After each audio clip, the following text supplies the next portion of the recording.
Your wife doesn't love you. She's never loved you. She loves me. You must be crazy. The only reason she married you was because I was poor.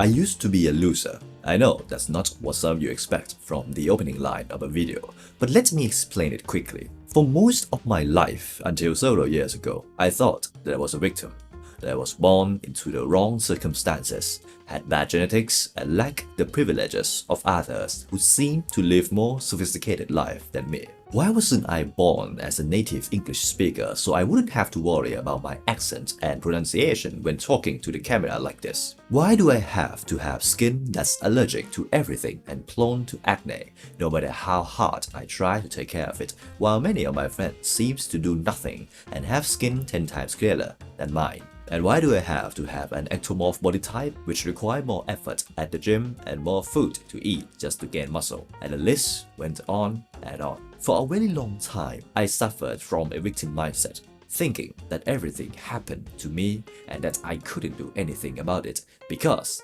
those were the circumstances I was born into. But fast forward to today, I couldn't be more grateful for those circumstances that happened in my life. Because right now, even though those things are currently my history, my past, and the state I was once in, they don't define my self-perception anymore. It all started when I decided to make a big shift in my life by entirely changing the way I dress. From mere streetwear like any other man my age to a style that conveyed class and refinement through classic menswear. Since I've always been drawn to the idea of sophistication and living life at its finest, I saw classic style as the aspiration and the way of dressing I wanted to embody someday. The thing is, someday is an illusion, so I decided to dress that way anyway, even when I was just in my early 20s, and the rest is nothing short of a life-changing phenomenon. Because of this style, I managed to break the mold that shaped my own self-identity, the belief that I was inadequate,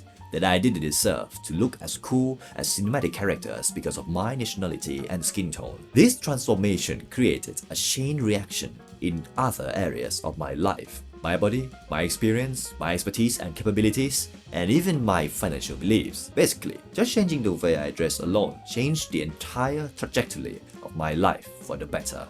But of course, there's more to it than simply changing the way you dress to change your life. As I tease a little through my younger self struggles, this blockage, the thing holding you back from becoming the man you want to be or from changing your life trajectory once and for all, has a lot to do with your perception. It's all about the image you see yourself that has been holding you back until now, and that's what we're going to explore in this video. So, gentlemen, let me start with the mechanism and psychology of self-image, the cybernetic system that controls all the narratives in our lives.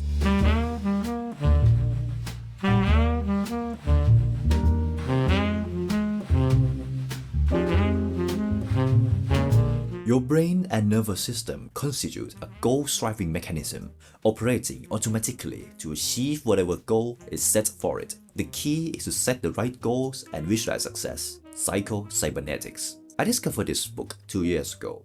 Around the same time, I began dressing in the style you are seeing right now. Fast forward to today, and all the dots have connected. Self-concept, self-identity, the way we perceive ourselves on an unconscious level, affects every area of our lives, from our thoughts to our actions and behaviors. If your unconscious mind perceives you as a fitness enthusiast, then all your choices, what you eat, drink, and how you exercise, will align with that image. The problem is, most people never take the time to sit still and analyze what's really happening in their minds, especially how they perceive themselves. This lack of awareness creates countless problems in people's lives. So, I would like you to imagine this scenario. You weren't born into the most optimal circumstances.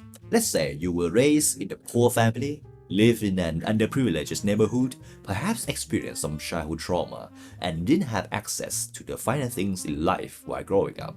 Now, decades later, you are an adult with an education, a career, and a seemingly normal life, yet the effects of your past still haunt you, pulling you back to the narrative that was built during your childhood, a narrative of scarcity, inferiority, and inadequacy. No matter how hard you work or try to improve yourself, that narrative won't allow you to become the man you want to be or live the life you aspire to. If you don't stop, analyze, and sit down with the narrative built by society and your past environment, you won't be able to reach the destination you desire. Now, gentlemen, what I have just described is a part of human nature. Because our brains and psyches haven't evolved much since the Stone Age, the way our psychology and brain mechanism work revolves around building narrative in the subconscious. The challenge today is that this phenomenon has been amplified by modern conditions in the 21st century, particularly through global exposure via the internet. Because another dilemma of human nature is our tendency to compare ourselves to others. This is an automatic mechanism rooted in survival since the early years of civilization to ensure we had adequate social status and the ability to attract a mate for reproduction. The internet and social media now expose us to countless people globally. People who appear to be more attractive, more skilled, more charismatic, and who seem to lead better lives. Although, let's be honest, most of these perfect lives are carefully curated and not reflective of day-to-day reality. The effect on our minds, however, is extreme comparison with others who seem to have it all. Now, let's revisit the idea of self-concept. When you combine it with this extreme comparison on the internet, it amplifies the negative narrative embedded in your psyche, and the result, an endless loop of suffering, feeling like a victim, and a deep sense of inferiority that traps you in your current state, preventing you from rising above the conditions you were born into. So, as long as you allow the narrative of your past to haunt you without taking action to address it, you will be unable to change your life for the better. But gentlemen, here's a silver bullet to all of this. If the root cause of everything holding you back is a self-concept written by uncontrollable external factors, then the solution lies in rewriting that narrative internally through the concept of self-reinvention.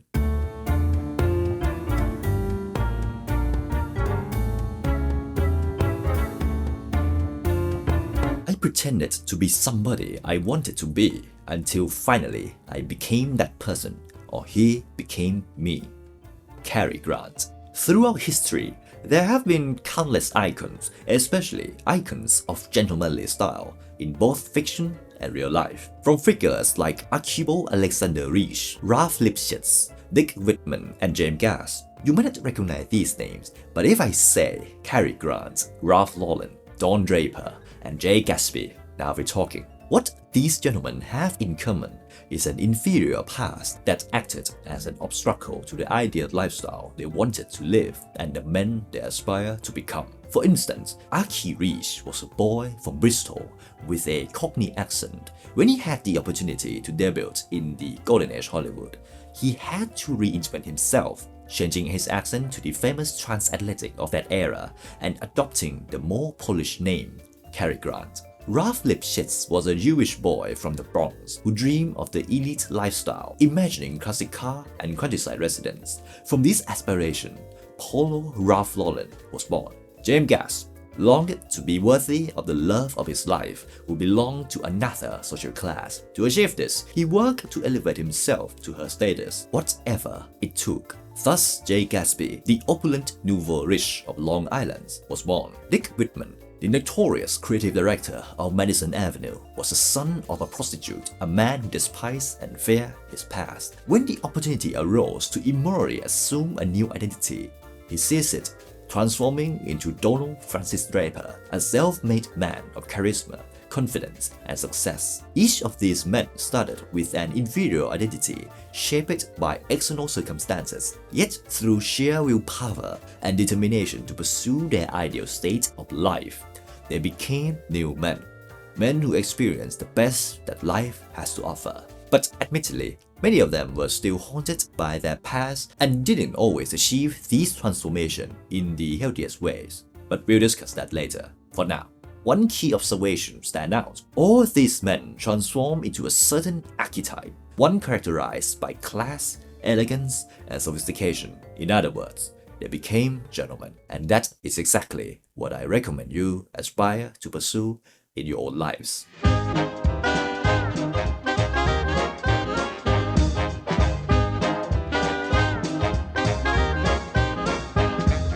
Let me ask you something.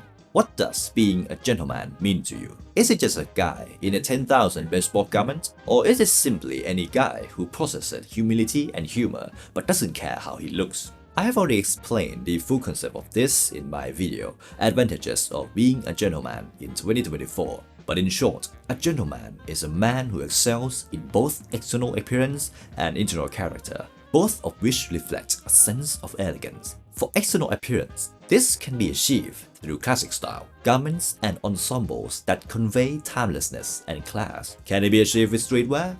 Maybe. But the reason I so strongly advocate for classic style is because its timelessness, high-quality craftsmanship, and rich historical heritage. Classic style doesn't just make you look like a gentleman, it gradually and effortlessly makes you feel like one. Next is internal character, which encompasses mastery, manners, and charisma. And speaking of charisma, I've already break down into 4 main components in this video, so feel free to check that out. The idea of becoming a gentleman serves as the pinnacle of self-actualization and acts as the anchor for your new self-image. If you still think it's old-fashioned or out of place in the 21st century, why do you think videos or articles about these figures are still widely recognized and popular, even in an age where casualness has consumed society? Because a gentleman is a man with power without the need to flex it, a man who attracts admiration from both men and women without showing any sign of neediness, and a man who excels in his field of mastery and perhaps even in multiple fields. He who embodies elegance, charisma, style, class, manner, and mastery, a total full package. While this may sound idealistic or too good to be true, that's exactly the beauty of pursuing this idea. Because when you're haunted by old self-image of inferiority that no longer serves you, adopting the ideal image of a gentleman as your anchor and overwriting it to replace your old narrative can help you become that ideal version of yourself right now. Yes, you don't need to wait until you shed your outdated narrative, earn a certain amount of income, or acquire a particular brand of car or clothes to convince yourself that you move on from your past. You can overwrite that narrative and start feeling and acting like your ideal version of a gentleman today. So, allow me to introduce you to the self-reinvention protocol, the precise way to overcome inferiority and become the gentleman you aspire to be. We ain't got much choice, you get me? And if we was born with the same silver spoon up our arses, we'd do just as well as you, if not better. The first step is awareness of the current narrative and acceptance of its existence. Every man's life lies within the present, for the past is spent and done with, and the future is uncertain. The main reason many people end up in places they don't want to be, no matter how much they want to change, is that they are constantly distracted. They don't give themselves enough time to reflect and introspect on the thoughts running through their minds, particularly the accumulated thoughts that have shaped their identity, a narrative they unconsciously tell themselves over and over again.